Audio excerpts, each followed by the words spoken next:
Love this podcast? Support it and sponsor today. Simply head to ozcastnetwork.com for details.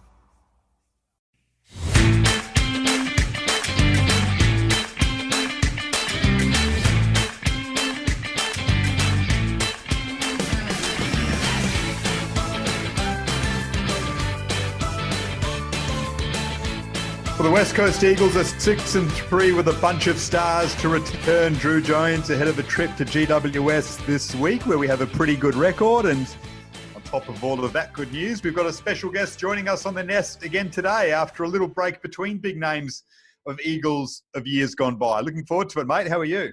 G'day, Garby. Yeah, lots to be excited about today. 6-3, relatively routine. All hail King Jack. 5 goals in 16 minutes. And Adam Selwood joining us today, 2006 Premiership player and one of the best role players I think that we've had at the club in our modern history. Could play almost anywhere and a player loved by all his teammates, and particularly I reckon his coach is one of the most trusted lieutenants of the modern era for West Coast.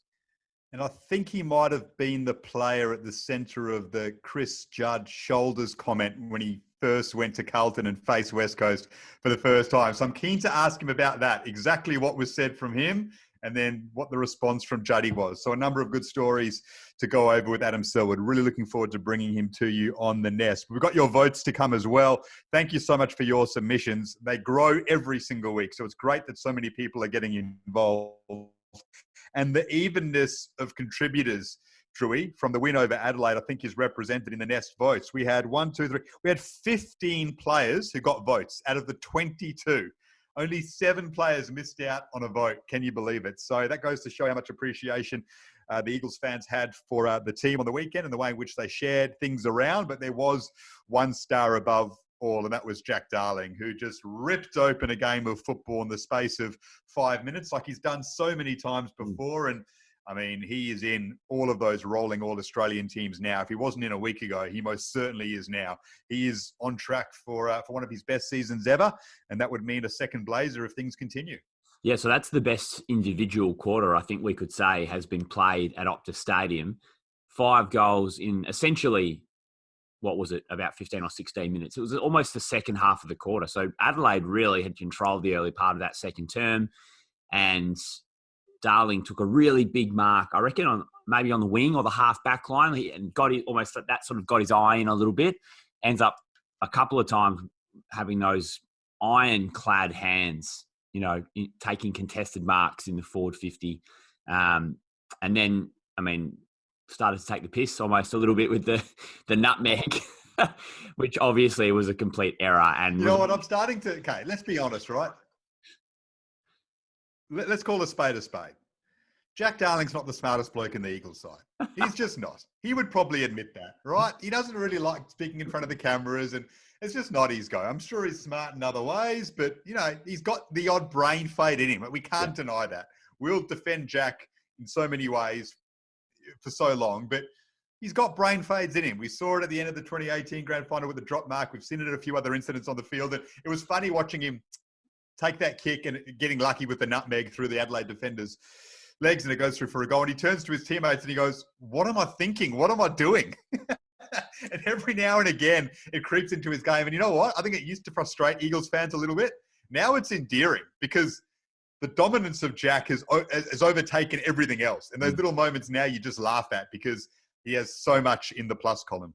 Yeah, I actually thought that today. I was like, I now find his brain fades really funny and they don't worry me so much. Whereas I used to get really annoyed at him and I would yell at the TV and throw things. But now it's just like, oh yeah, that's just Jack. You got to expect that. It's almost the hallmark of a good performance by Darling is that either the bad moment gets him going or it sort of signifies that maybe he's playing so well that he takes his foot off the gas and he stops concentrating. Like when he dropped that mark in the second quarter, it led to him kicking that really great goal.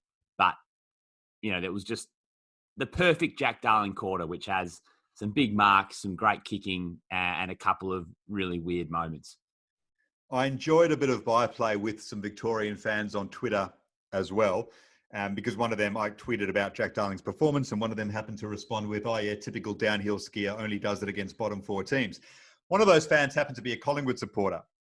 And I just reminded him that he also did it in the second half of the tightest grand final in recent times and tore the game to shreds. Yeah. Okay, he didn't touch it for the first half, but, the memories are pretty short in that sense. And at Cardinia Park earlier this season, when the rest of the team, were pretty much on the plane home already, he was the one guy standing up for us. Now, Jack Darling's the furthest thing from a downhill skier in the Eagles side. He stands up week in, week out, and in tough conditions as well. He's leading and presenting and marking and kicking big goals.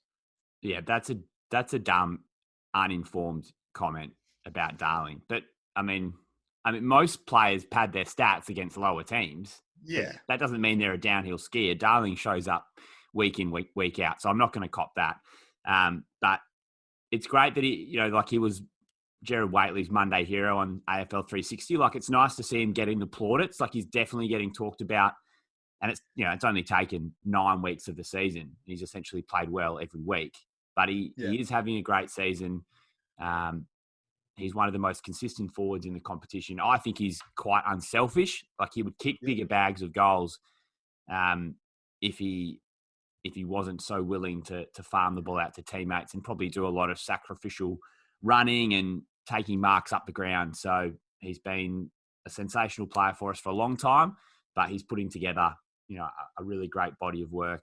And one of the best quarters you'll see. 5 goals in 16 minutes and really tore the game open when, Adelaide were kind of sticking around a bit, weren't they? They were making things hard for us.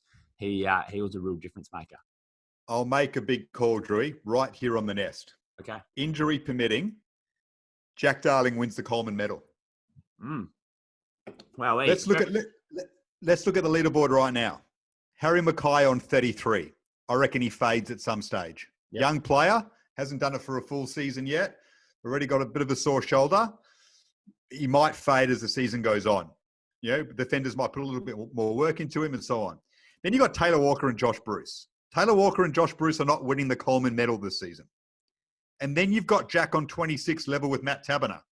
Now, Matt Taberner's a big threat because he gets the looks every time at Freo. He is their number 1 forward by a long way and pretty much their only true key forward. He's a threat if he stays fit. And then Jack's level with him. Now, Jack has to compete with JK, obviously, and Oscar Allen and Liam Ryan when he comes back for a bit of ball inside 50. I reckon the way he's playing, I think he might just pit Mackay and maybe Taberner come the end. If you like a bet, I think he's at 7-1 right now. I think he's really good value. I might have had a little bit on myself.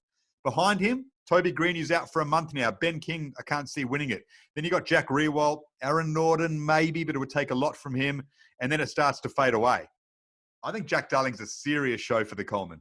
Yeah, I like that call. And maybe it's probably buried somewhere on the World Wide Web, but as part of the Fox Footy predictions, I actually picked Jack Darling for my Coleman medalist this season. So we're on the same page. I don't mean to one-up you in any way because, when I made that prediction, it was partially probably because I had him in a couple of fantasy sides and I just wanted to see him do well, just putting it out into the universe. But yeah, he's been superb. And I think the way you've broken it down there as far as the Coleman medal race, I think $7 is enticing. So I'll happily chuck some money on behalf of the nest. And maybe if he gets it, we'll donate it somewhere. Yeah, good idea, mate. I might have a bit of my heart on already, and hopefully it comes through. I would say as well, and this is a Jack Darling love-in, but you know what? So be it. He's the 3rd best key forward in Eagles history. So it's Kennedy, Sumich, and then Darling for me. And then I think there's a fair break until the next. Yeah, no, I agree with that. I mean, he's starting to work himself into calculations for maybe top 20 West Coast player of all time. Would that be fair? I mean, I've got him. I did my last year, I think, my all-time Eagles team, and I had him on a half-forward flank. So, yeah, around the mark.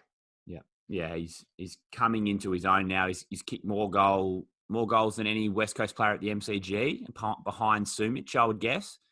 And he's starting to put together a pretty good catalogue of performances at the new stadium as well. So he's etching himself into folklore, that's for sure. And if we're going to go deep this season, he's going to be a big part of it. Yeah, Exactly right. So let's hope he stays fit. He had this sort of season in 2019, you might remember, and then hurt his ankle. It's great to see him at that same level, and hopefully injury keeps him out on the park. And then we've got a big shot of doing something special at the end of the season when you've got a key forward like that in serious form. A couple of other players we might mention, or let's just look at the game in more detail, Drewy. So, yeah, could we have been a bit more ruthless and blown them away potentially?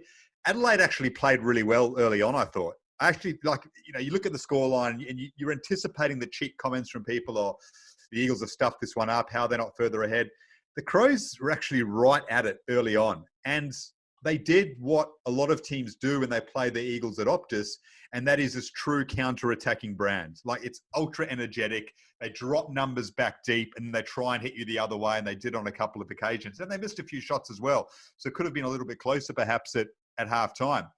But we worked through it nicely. We have a special player in Jack who probably gives us a bigger margin than we deserved on the balance of play at halftime. And then what so often happens when teams play that style against us is they tire, because you can't maintain it for 4 quarters. It's just so hard to do. And we keep possession and we chip it around and we tie them down mentally and physically even more. And eventually we run over the top of them at home. So it works for a half against us and frustrates us. And then they start to dissipate.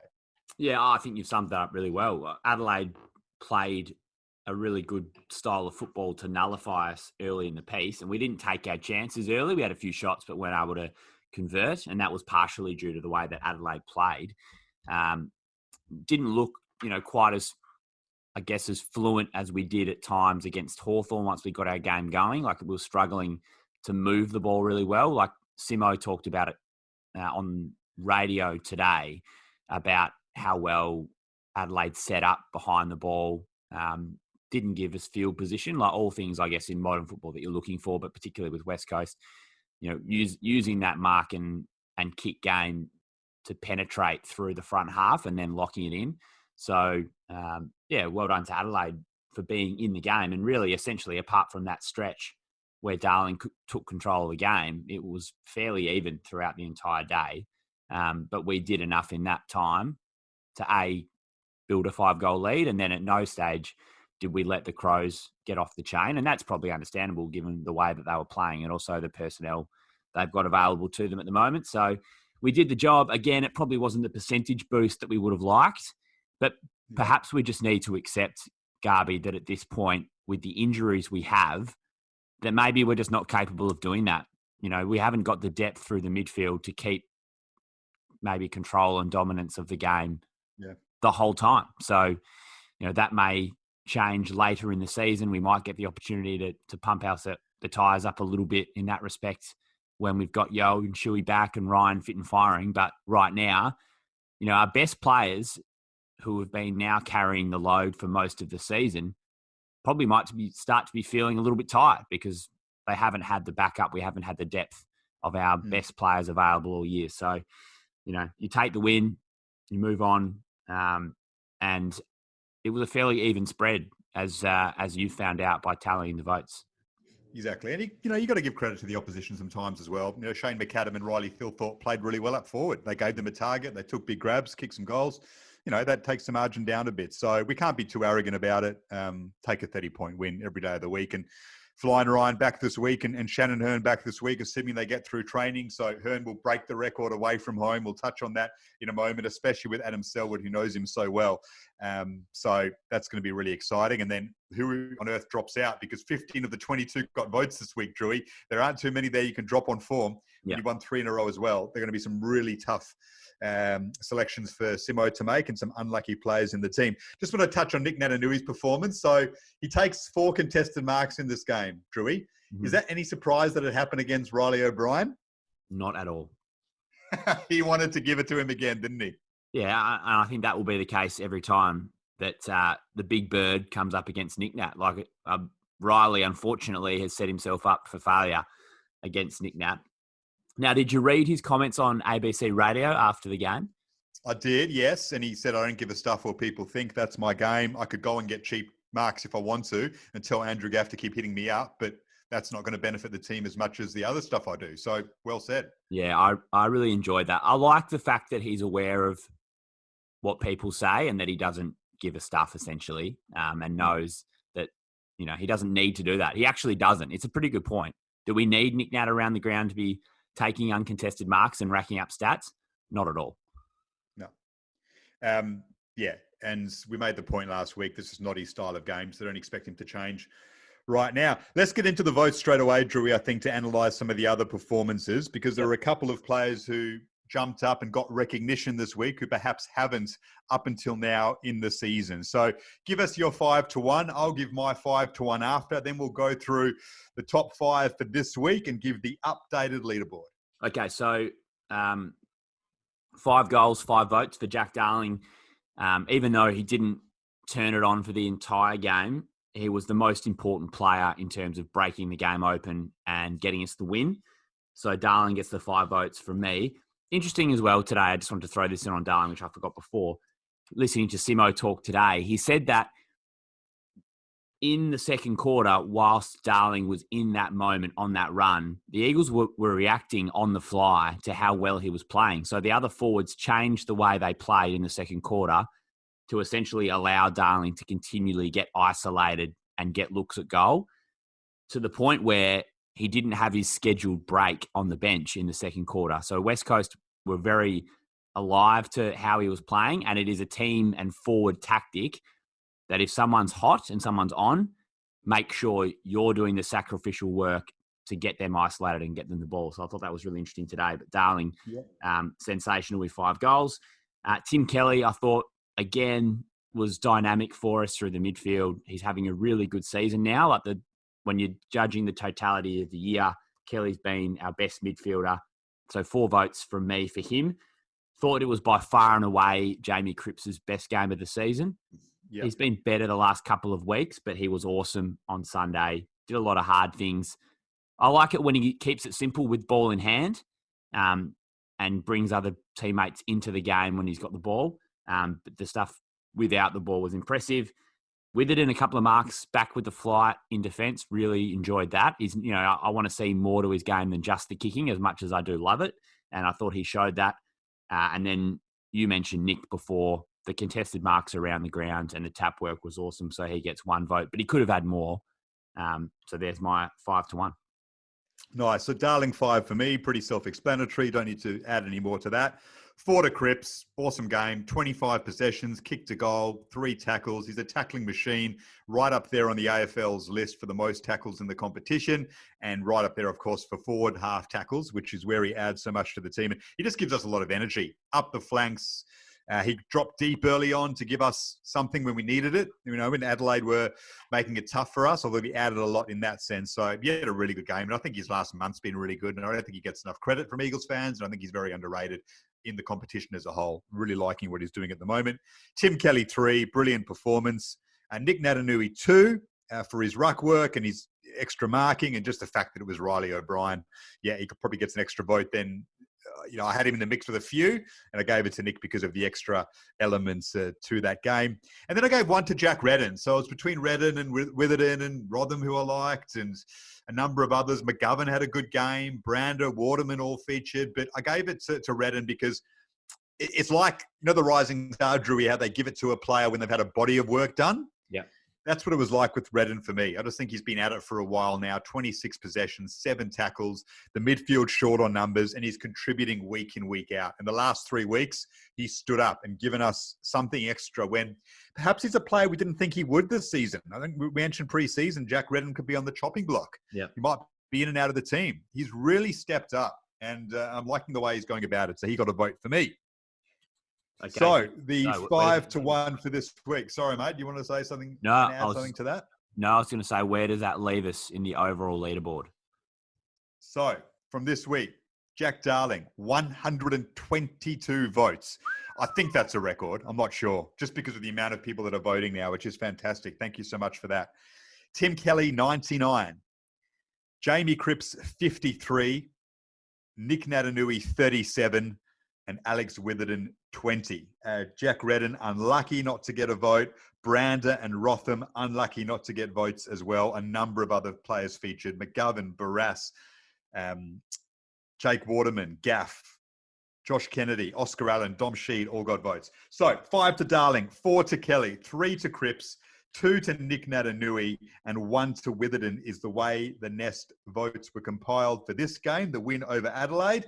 And that means we have 2 breakaways now, Drewy, on the Nest leaderboard. Jack Darling hits 20 votes out in front. 3 ahead of Tim Kelly on 17. And then there's a gap of 4 to Oscar Allen and Tom Barras on 13. Andrew Gaff on 11. Nick Natanui right there on 10. And Dom Sheed on 8. That is the leaderboard. Darling on 20 leads. Kelly right with him on 17. And a bit of a break to the rest. And that would probably be our 2 All-Australians at this stage. Yeah, agree with that. A word for Oscar Allen, who I think he's playing with 2 different injuries at the moment. Like he's having a great season, and then through a difficult time with injuries, he's sort of playing through niggles. And if you saw the vision today of him, Garby, training with this big bionic protective sleeve on his arm, he looks like RoboCop, I think, protecting a knock on his elbow. So, yeah, Oscar, keep fighting for us, mate. Hopefully we'll get a break soon. Just get to the bye. Oscar, just get to the bye and we'll be okay. Massive game against the Giants coming up this week. If we can snare this one, Drewy, we're just in such a strong position. And we've had a little break in that sense because Toby Green is out. And that is a game changer for GWS, as we know. In a spiritual sense for them, he's so important to their leadership. And obviously, he's just about the most dynamic medium forward in the competition. In fact, he is. He's the best. So that helps us enormously. Harry Perryman out for them as well is another big player. And we should get Shannon Hurn and Liam Ryan back. So I think at the start of the week, the Eagles were just outsiders, like $1.80 to $2. Now we've rocketed into favouritism at about $1.70, and we'll probably drop even more. So yeah, it's firming up nicely for us at a ground where we have a very good record. Yeah, in fact, I was going to say, it almost always feels like we play really great games against GWS. There's been some crackers over the years. We haven't always come out on the winning side, but it's hard to forget that moment at Giant Stadium. Must have been, 2006 maybe, Garby? Or 2016, maybe 2017, when Nick Nat grabbed it out the ruck and slotted that goal on the siren? It was 2016, yep. Yeah. And I feel like we were a bit down and out, depleted that day. Probably not. So we won't probably go into the game with that kind of feel, will we? Because GWS is so depleted with their injuries, they'll make sort of our outs look a bit more pedestrian, especially if we do welcome back Liam Ryan and Shannon Hurn. What do you think that does to the makeup of the side, Garby? Having 2, rusted on stars come back in, it's going to be hard to make room. Yeah, I mean, you're starting to feel for players now. So who goes out? I mean, who goes out of the back line for Shannon Hurn? I mean, I don't think it can be Witherden on form. I think his kicking just adds so much to us. And, because Shannon Hurn's kicking is such a strength and he's had that role, you can play him in a more defensive style of position and let Witherden be the number 1 quarterback, if you like. So I think he stays in. So who goes out? I mean, it could be Jackson Nelson, which would be so tough. We mentioned it a couple of times, but from my point of view, I think you can get Tommy Cole, who I think is a slightly better player, to play some of the lockdown roles that Jackson Nelson has, and perhaps he misses out, as difficult to call as that is. Yeah, I wonder if they look at the potential matchups and then make a decision based on that. Nelson, slightly bigger body. Cole probably, as you say, maybe a slightly better footballer. He's like his foot skills and he's quite versatile in those roles that he can play. But Nelson can go into the midfield and look after a bigger body if required, or lock down deep in defence. So they're both pretty versatile. Just a question of what you want, what you're looking for. Cole could probably give you a bit more run on a wing or through the midfield if required. In the forward line, it's a bit of a tough one. Like Jermaine Jones has had a great year, but he was pretty quiet. Like I thought a couple of guys missed an opportunity, Garby, on Sunday, like Bailey Williams and Jermaine Jones. Probably Archie to a lesser extent. Maybe you could even throw Petruccelli in there.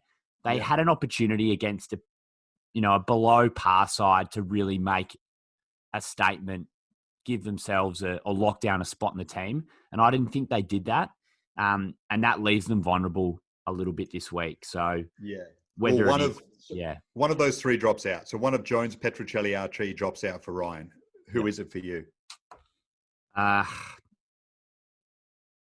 I don't know. Probably Archie because he was the last in. Yeah. But Archie played midfield yeah. minutes. So Archie was playing on the ball at times. Yeah. So do they want to lose that flexibility? Or does Jones move into that role? It's line ball for me between those two. It really is tough. And the same with Petruccelli. It's really tough. Maybe Petra's speed, just gives him the edge because he can break open a passage of play with that. Did really well against the Saints away from home. Lots of credit for that. Archie did well against the Hawks, but slightly easier team. I mean, it's a really tough one. It's line ball across the three. I think ultimately two of them drop out once Ryan, Shuey, and Yo come in. Like, it's going to be very tough for all three of them to stay in the team. So, that's what you want, competition. And I'm sure Simo's saying to them, like, you'd really have to perform week in, week out because look at these blokes we got coming back. Okay, other guys can get injured still, and that opens up opportunities and suspended, and they need resting at the end of the season. But, man, it's going to be tricky to stay in this team. So, yeah, there's going to be some very unlucky players this week and next week when the players start returning. So we'll wait and see what he does in that regard. Hey, Drew, I think it's a good opportunity to bring in Adam Selwood now and maybe continue on a bit of the chat of where the Eagles are at the moment and then look back on his fantastic time with West Coast too. Absolutely. Let's do it. Yeah, he played 187 games for the West Coast Eagles. He was part of that famous Premiership side in 2006 and a player that a lot of Eagles fans certainly warmed to over the years. He is Adam Selwood. He's been good enough to join us on the nest. Adam, thanks so much for your time. Great to speak to you from WA, where you still call home. Yeah, thanks, guys. Appreciate you having me on. And look, some of the fans, they did warm to me, but I must admit, when I didn't do my job properly, they went cold reasonably quickly, which I do understand. But as the years go on, hopefully they've forgotten about that and they still embrace me as one of their own. What does your West Coast career mean to you, Adam? Oh, look, it was a fantastic time.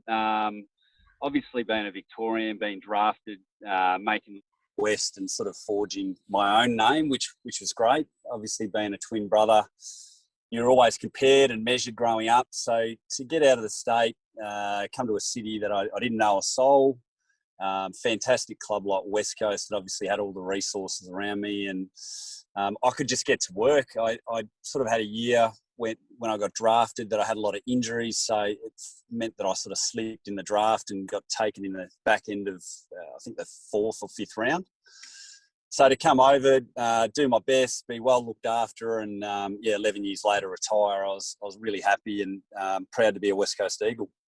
And we were lucky enough to have you for so long. Adam, let's go back to the draft. Let's start there and go through some other things after that. So you go at pick 53, your twin brother Troy goes at pick 19. Talk us through the discussions, the meetings you had with the clubs. Did you know the Eagles were going to pick you, and how much panic did you have when your brother went and as the rounds ticked on, you hadn't been read out yet? Yeah, no, it was an interesting time. I sort of knew that year, obviously I couldn't really get out on the park and build consistency with my form, just due to the injuries, that I was slipping in the eyes of some. The year before, I actually had a reasonable grand final in the TAC Cup. I'd only played about 8 games of that competition, and there's a bit of interest from North Melbourne at that stage, but I wasn't ready to enter the AFL industry then as a 17-year-old. I needed another year of development and get my year 12 behind me. But yeah, having a twin that year went and made All-Australian, played for Vic Country, really consistent. When the clubs come to meet us, they always met us at the same time, but I must admit I felt like the fat friend a few times where clubs were coming to have a discussion, but they were interested in the more attractive one than myself. So West Coast that year, they traded out their first round pick for Daniel Chick. So they sort of had a few back end picks, and I played a school game for Bendigo Senior in the Herald Sun Shield that year and went really well, and the Eagles were there, and I think that sort of just reaffirmed for them that if they were in the back end of the draft, there was a player potentially who was like a first round draft pick for them if they could get my body right, invest in me. And yeah, I was really thankful that they come to my house. They were all more interested in me than Troy, and I had a pretty good feeling that if I was to get drafted, that West Coast would seriously consider me. I guess you wouldn't have known at the time, Adam, but Trevor Woodhouse and the recruiting team, and subsequently after they drafted you, have just had a great record of finding very, very good players later on in the draft. Did you have a feeling when you went to West Coast that you'd gone to a good place in terms of how they could develop you as a person and a player? Yeah, look, the Eagles had a really strong 90s period under Judgy there. They obviously slipped down a little bit, but they were rebuilding. They just got John back to the club. There was a core there. You had Jakovic, Matera was still there. Obviously, Ben, was halfway through his career. And then the years before me, they'd just recruited Juddy, Curry, and Sampy. So I knew there was a lot of talent there. I knew the club was well resourced and structured. And but until you get over here and you meet the people and obviously everything that potentially they could do, but you had to buy into it yourself and deliver the work. But they invest in the right people, especially at that back end. Trevor Woodhouse and Rowan O'Brien have done a great job in just joining the dots in terms of the players that are still there and what makes sense, rather than trying to shoot for too many Hail Marys and hope that you get that X Factor type player at the back end of the draft. So you come to the Eagles at a time when, the super mids are starting to build. Daniel Kerr's emerged on the scene. Chris Judd Mania is well and truly alive in Perth, and Ben Cousins is still bigger than Ben Hur in WA. So what was it like as a youngster stepping in as a midfielder, watching those guys go about it? What struck you first about what you needed to do, and what did you make of what they were doing? Oh, look, the first thing that I realised is they're bloody talented. So if I'm going to make it and get ahead of them, I need to be at my best and continue to develop. But ultimately, my first year was to really control what I could, is to get my body right, learn the industry, train hard, have the right standards. And I had some conversations, with John and also a few players in terms of just bringing my real strengths to the table and not having to replicate what the guys in the midfield were doing, because I was such a star-studded group. But I sort of realised that as much as all those players were very offensive-minded, they did need someone in there that probably did a bit more of that grunt work in terms of the scanning and shutting down players and putting on the blocks, the dirty work that no one really wants to do. But I thought, well, it's a good place to start. I asked at East Perth to sort of give me a few roles where I could sort of shadow and tag someone. And once I started to get the runs on the board there, I knew there was a role there for me. It was just a matter of honing my craft, getting the opportunity and making the most of it. So your second game, Adam, was a final against Adelaide, which I think ultimately didn't go super well for us. But can you talk us through, you'd made your debut about a month before, and then the process of then finding out that you're going to play your second game ever in an elimination final in Adelaide? Yeah, look, I remember Robbie Wiley saying to me before the game, do you recognise, obviously, the occasion, but Robbie Flower, I think, played over 200 games before he even played a final, let alone me in my second. And I guess, I understood the footy landscape. That year, in my first year, I was emergency 9 times before I got my debut. So I knew that even though I was still very green and new to the game and to the Eagles program, that my form was on the board. The game that I played, my debut, it was more me moving out of the team because I think we had 4 or 5 players come back from injury the next week. So usually one of the last in is the first to go back out. I performed okay in my debut, and then I just needed to stay ready. And fantastic opportunity as a 19-year-old to go over to Adelaide Park or Footy Park and play the Crows and get some valuable experience for what I was going to come up against in the coming years. Did you have a role that you day? established yourself pretty well after that. Yeah, it was a great experience, and I took a lot from that day. I remember that were the days when you got a game and you sat on the bench until something happened and the coach would call down and go, right, you're on and you're going to play this role. So I was sort of sitting there for the first quarter, just up and down the boundary, getting heckled by the Adelaide fans. And that day I played on Rashudo and Bickley. So played on Rue a few times in my career. So it was a good chance to sort of start that little battle, and I can't remember how he went, but it was more, I think, he was started well, and I sort of come in to sort of try and nullify him. And the beauty for me, I was just stoked that when I got my opportunities, I wasn't sort of just going on the field to play on another 10-gamer. I'd sort of got thrown right in the deep end, and Mark Rashudo was my first opponent. He looked like a bikie, he played like a bikie, and I knew if I could hold my own, I was going to be okay. And you certainly did that. And then, for a couple of years afterwards, so you break through in 05 and you play almost every game. And then in 06, and a lot of people might not remember that you actually had 26 disposals in the 06 granny, Adam. So you contributed enormously on that day. Only 7 in 05. So did you use that as a massive spur going into the grand final the next year? Not only trying to obviously rectify things from a team point of view, but on a personal level as well? Yeah, definitely. There's a lot of fire in my belly from the 05 experience. In 05, I actually, in the last round of the season, Rashudo ran through me and nearly broke my jaw, and I was out for concussion for a week.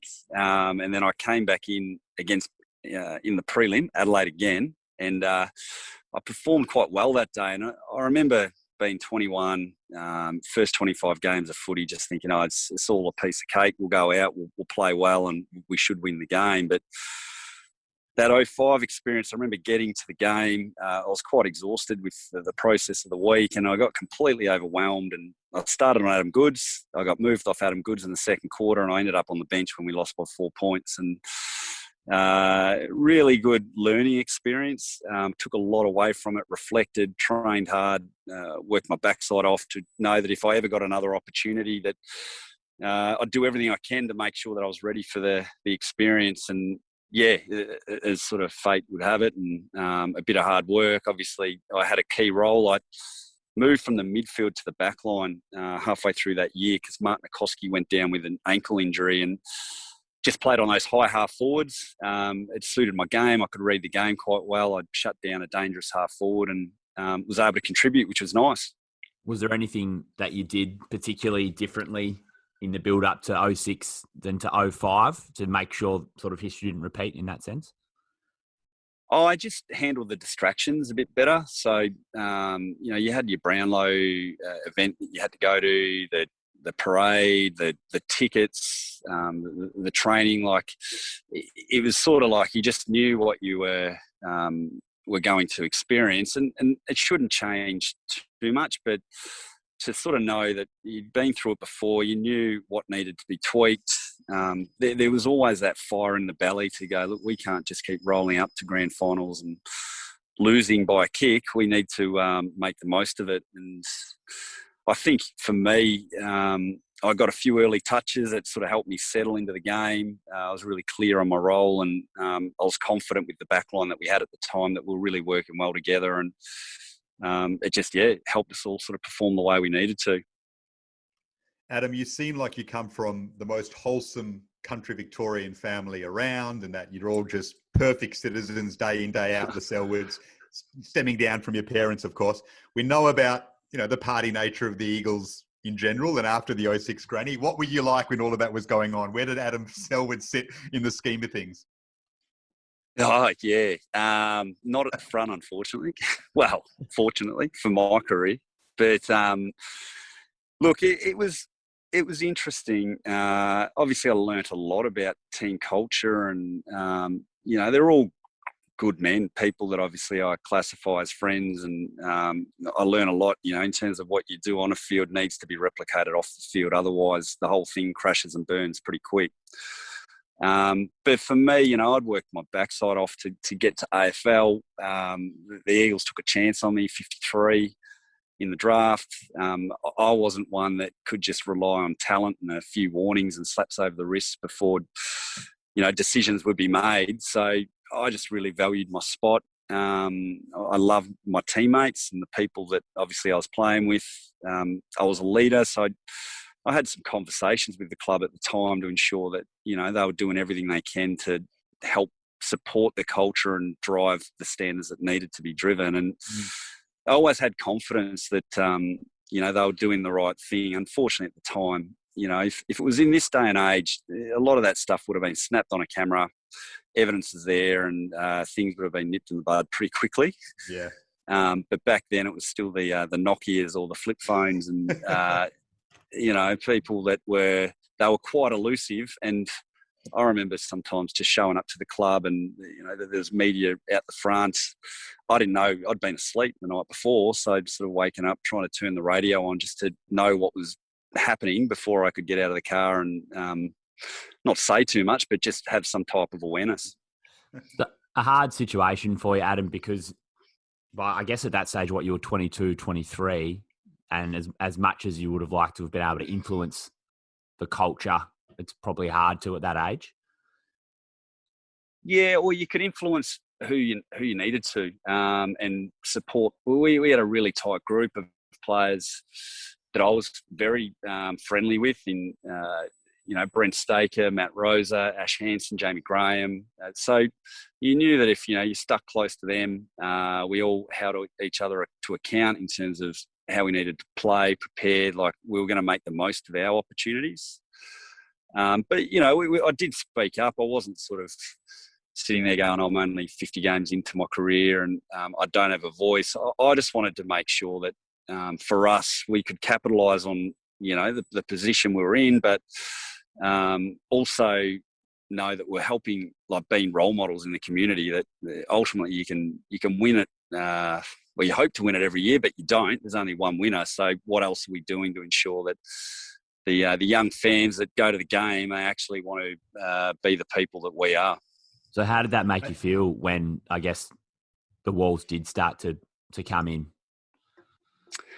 Look, you can either go, this is not for me, or you can continue to live a standard which you want the place to become. So I had really honest conversations with John, with Trevor Nisbet, with the leadership group in terms of, where I thought, the club was at and what we needed to do to continue to improve. And a lot of the group there back in the mid-2000s, they were really wonderful people, and it was probably only a small cohort that obviously were doing the wrong thing. So it's just making sure that we continue to hold each other to account, have honest conversations with each other. And as long as I knew that we were improving, then I never considered leaving. I wanted to help the place get better. And, as much as our performance dropped for a period of time, to know where the club is and how it turned it all around, and how supportive they've been to the next wave of players has been really, I've been really proud of the work that we did do back in that period. The final question on this subject, and it's a positive upturn, I guess. Ben Cousins back playing amateurs footy on the weekend. I think it put a smile on everyone's face in WA. What did that mean to you as a former teammate? Yeah, I tell you, he still looks like he'd go out and play the same old role. I don't know how he does it, but terrific. I've been in touch with Cuzzy, obviously, over the journey, and obviously there's periods where he does well and then he sort of falls off again. But to see him, in the shape that he is, having a kick around, looking happy, that's all we ask for. So, he's made a number of mistakes. There's obviously a lot of relationships that he'll have to repair in time, but if you can continue to be the person that I know that he can be a good father to his kids, and he's still kicking goals, and good on him, and all the best.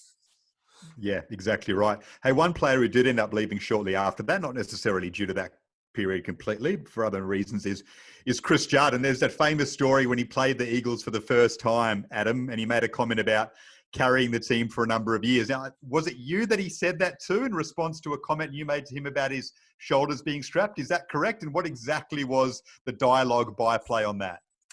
Yeah, no, he's very witty, Juddy, and I'm sure he probably had a couple of go-tos going into that game, because there was always something that was going to be said. But with my role at the time, I always would take probably the number one inside mid, and I had Juddy, which was great. We had a good battle that day, and things got heated just because it was in Subiaco. The crowd were booing him and doing whatever they do, and I wanted to make sure I made it as tough as I could for him on the night. But he did move forward. So my role was to go with him all over the field. And it wasn't me, but I remember Brett Jones sort of was giving him a little bit down that area of the field. And he said to me, sellers get stuck into his shoulders. We know how sore they can be. And that's when he came back and said, it's because I've been carrying you guys for the last 5 or 6 years. So I remember going, that is very good. I'm not going to laugh and give him credit, but I'll let the boys know at the end of the game what was said. Now, Adam, I just wanted to say before on the topic of the club culture that I think most West Coast fans would acknowledge that you played a massive part in terms of the playing group, I guess, moving on to a new era and taking the club to a better space. So I think, everyone would feel grateful for your contribution to the club. And I think you should be really proud of that. Not that you need us to tell you that, but, you're right about the club being in a much different space these days. So well done on being a part of that. And, the success these days is being bred off the back of the work that you guys did and Glassy and Coxie in that era. So well done. But also, yeah, thank you. Just on those meetings with Juddy, what was he like to play on once he'd left the club? Because it seemed to me that he was quite a different player at Carlton, more of an inside beast, and probably didn't have maybe the durability with his injuries post West Coast. Yeah, look, and even the last year at West Coast, he had a really bad situation with OP that, look, he came back and he won another Brownlow and he was a terrific player for Carlton. But in terms of lifting the load, they were obviously a team that needed to build up. They got into the finals a few times, but he probably didn't have, the luxury of your Cuzzies, your Daniel Kerrs, like the people that could really change the game the way that he could, but he wasn't required to do it at West Coast as often. And I think at Carlton, he was always a number one tag. We always wanted to nut him out.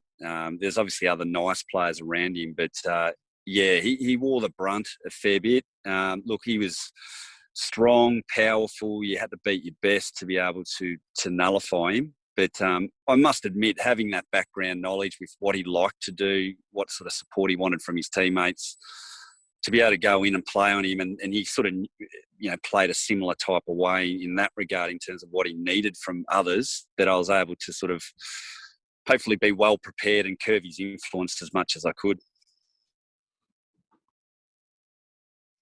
Now, Adam, is there a player that you played with in that time? We know all about the superstars. Is there someone who you think just didn't get enough credit for the footballer they were? And you might be mentioned by a number of supporters or ex-players when this question gets brought up. But who's the player you really enjoyed playing with and you thought was just such a good footballer who didn't get the plaudits because of the other superstars in the team at the time?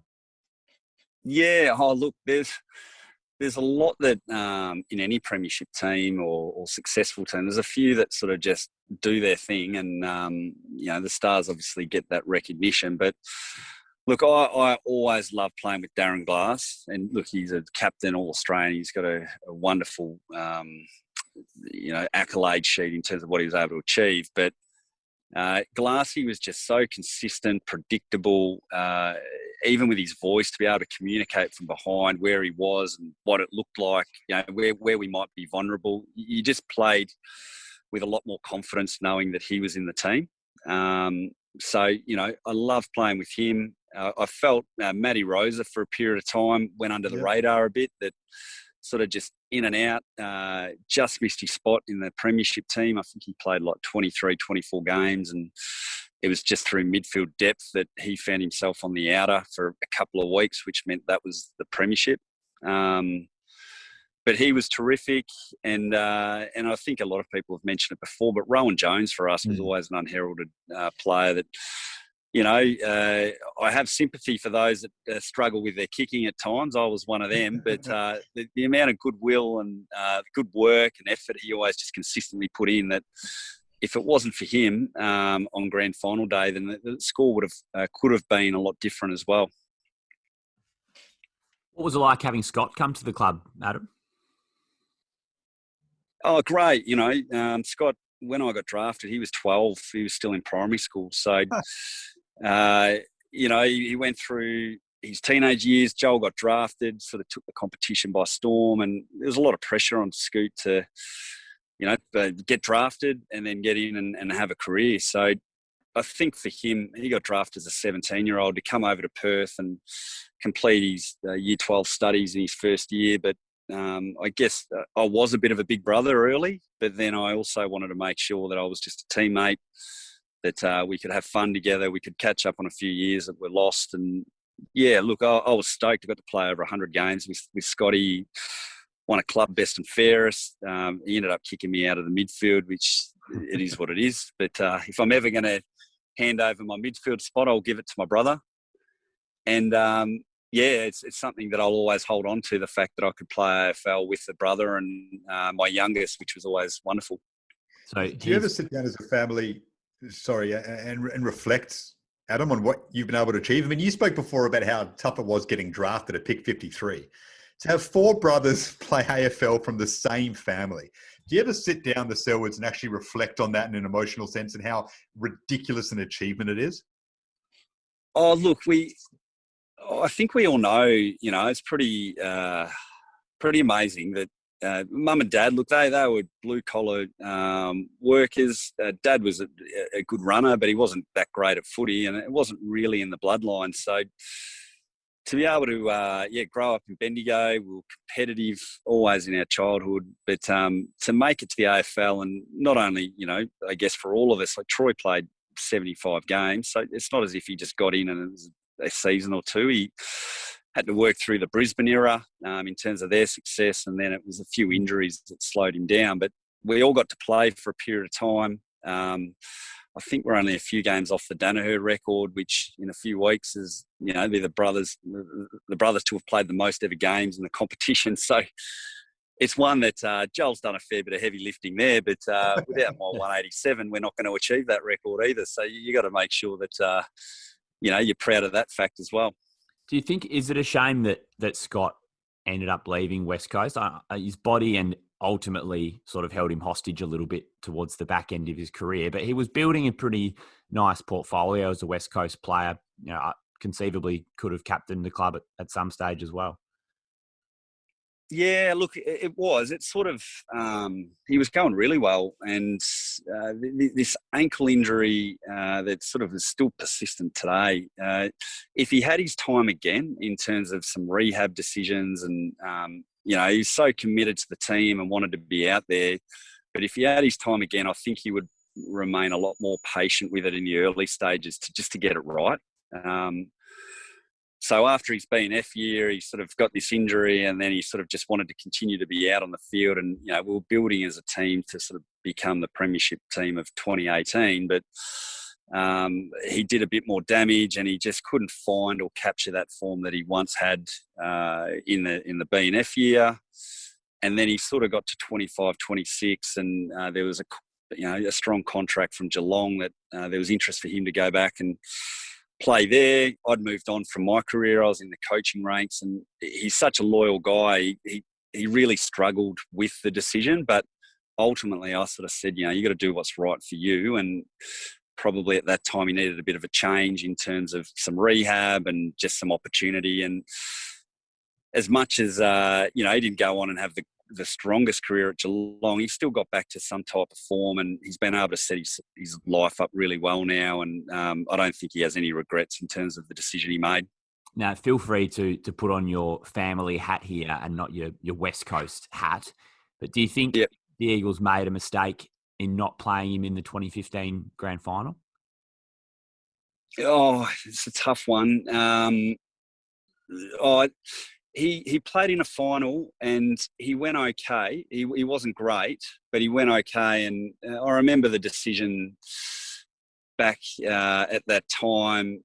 I think there was a sub use. Maybe Rose was a sub as well. And there's definitely reasons for and against why they went the way that they did. I know Scotty was heartbroken that he couldn't get that opportunity, but at the end of the day, it definitely wasn't the reason why he did move on. And I could understand from the from the coaching element, why the club went the way they did. Ultimately, as the game played out, having his skill set in there to nullify one of Hawke's midfielders would have been not a bad decision. But, like coaches have those scenarios every week, and you've just got to live with the decisions that you go in with. And there was a lot of thought process that went behind it. So it is what it is. And he ultimately went to the Cats to try and get that premiership berth, but fell short again. Adam, we'll move on to your thoughts in a moment on the Eagles, where they are right now, what you think of their prospects this season and this weekend's game with the Giants. The women's program, though, which you were heavily involved in, you left that role pretty recently. What do you make of where they're going in that part of things, and also the reasons for your departure into another part of corporate life? Just talk us through that decision. Yeah. Oh, look, it was a wonderful part of my life. Incredible project. I had great trust from the club to build it. The AFLW strategy in terms of the competition evolving and growing, it's sort of this plane that's in the air, but it's still getting built, and things are just getting added on when they're required. So I learned a lot in terms of management, strategizing, project awareness, in terms of just staying patient with, some answers that I wanted from the AFL and governance that just wasn't ready at that point in time. But the one thing that when I went through the project was making sure that the foundations were set strong, that there was good team culture, the players sort of knew that they were going on a journey, that you could try and go in and buy wins and get some really talented players in, but if they're not the right type of players for the club and for the program, then it's better off building from underneath and staying strong as much as you can. So yeah, look, we were a bit hand-tied with some of the selections we had with building the list, but I think we were able to get some really strong leaders in with Dana Hooker and Emma Swanson. Paris Laurie's done a great job. The young players coming through, like Bella Lewis, won the B&F this year. Ash McCarthy were able to recruit in the second year. So it's definitely getting stronger. I think the gap between player 1 and 30 is a lot closer than what it was in the first season, which we needed to do. And then, the next wave of talent, like sort of knowing and doing the research on the girls before I left, the next wave of talent's really exciting. So if the club can keep focused on the mid to long term, they'll be sort of, very competitive quite quick, because these girls can play, and you just got to make sure that you make the right decisions that sort of not only are for the squad, but also for the financial elements of the club as well. Yeah, we're looking forward to seeing the girls take the next step. And I guess the next couple of years will be crucial before that full expansion out to 18 to get that list nice and strong. On the men's program, Adam, where do you see the team at the moment? 6-3, obviously a lot of injuries, but they seem to be building towards, a decent premiership assault. Yeah, look, they're in a good spot. I mean, the game against Geelong, obviously, no one wanted, but they seem to have rebounded and starting to get their players back. I'm liking, some fresh blood sort of come through, and Josh Rotham looks like he's going to be a really good player for a long time, which is fantastic. Young Jermaine Jones has sort of taken the most of this, opportunity, coming in late last year, finding his feet a little bit, but he looks like, he could punch out 100 games for the club, which is wonderful. But, look, they've got a mature squad. They've played together for a long period of time. Tim's, working with Nick really well. I think, as much as we had to give a lot up for Nick, for Tim to come to Perth and play for West Coast, he just adds so much spunk to that midfield group, which it already had spunk, but even if he doesn't play his best game, he still gets a lot of attention from the opposition, which then allows the other players to play with a bit more freedom. So I think the club did the right thing. They had to go and get him. He's a solid player, like solid person.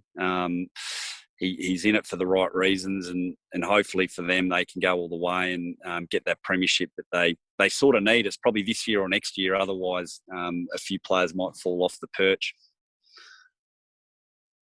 Yeah, exactly right. One of those players who's still on the perch is Shannon Hurn. So he breaks the club games record this weekend, Adam, which is incredible. I mean, you've started at a similar time to him. So share with us your thoughts on Shannon Hurn. And also, the selection decisions are going to be so tough for Adam Simpson right now. There are going to be some really unlucky players missing out when some of these stars come back.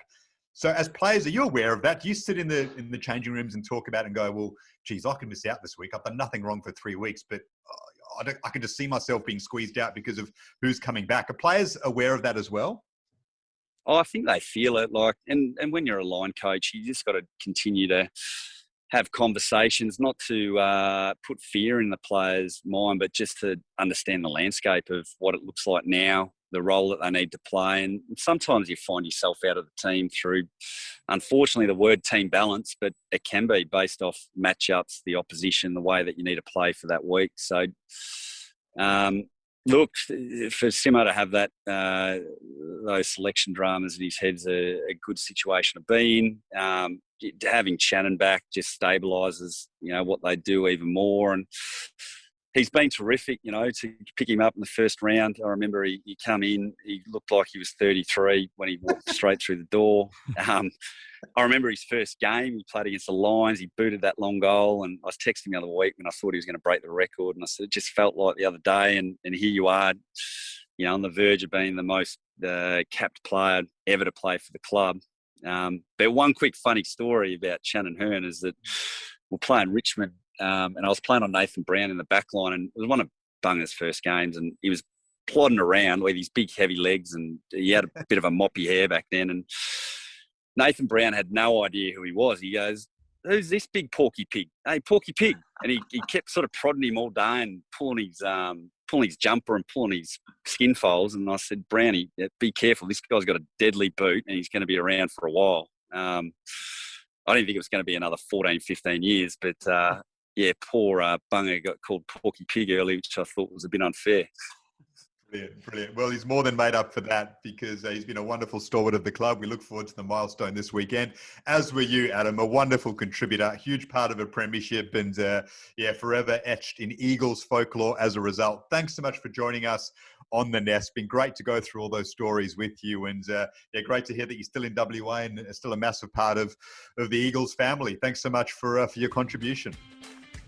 Good on you guys. Thanks for the chat. And go the Eagles. Hopefully we get a fifth premiership this year. Thanks, mate. Good on you.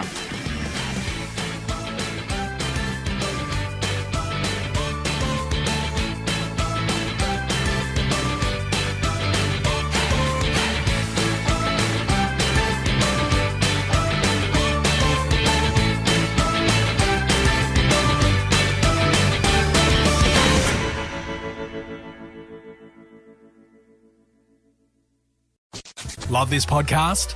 Support it and sponsor today. Simply head to AuscastNetwork.com for details.